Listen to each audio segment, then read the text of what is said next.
আমাদের বাংলাদেশের মানুষজন পৃথিবীর অন্য যে কোনো দেশের মানুষের চাইতে আমার কাছে মনে হয় অনেক বেশি সহজ সরল এবং অনেক বেশি সাধারণ সাধারণ জীবনযাপন করতে পছন্দ করে।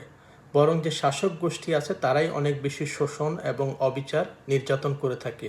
চিন্তা করে দেখুন যে আগের যে সরকারটা সেটা কত নির্দয়ভাবে মানুষের উপর অত্যাচার চালাচ্ছিল এবং মানুষের গণতন্ত্রের অধিকার ভোটের অধিকার প্রায় কেড়েই নিয়েছিল, কিন্তু মানুষ কিন্তু এসব নিয়ে কখনোই কোনো কথাবার্তা বলেনি, কারণ বাংলাদেশের মানুষ শান্তিপ্রিয় মানুষ। আমাদের শিক্ষার্থীরা একটা দাবি নিয়ে গেল, এই জিনিসটা খুব সহজ একটা সমাধান ছিল, দাবিটা মেনে নিলেই হতো, যৌক্তিক একটা দাবি। কিন্তু তা না করে তাদের উপর নির্যাতন নিপীড়ন চালানো হলো, মিথ্যা প্রোপাগান্ডা ছড়ানো হলো। তো তারা কিন্তু এই জেনারেশনটা কোনো সময় সরকারের বিরুদ্ধে যাওয়ার প্রয়োজনও মনে করে নাই, কিন্তু যখন তাদের অধিকারের উপর হাত দেওয়া হলো, তাদের আত্মসম্মানে হাত দেওয়া হলো, তখন কিন্তু তারা আর বসে থাকেনি। তারা সর্বশক্তি নিয়ে মাঠে নেমেছে এবং সরকারকে বিতাড়িত করেছে। কোনো কিছুতে বাড়াবাড়ি ঠিক নয়।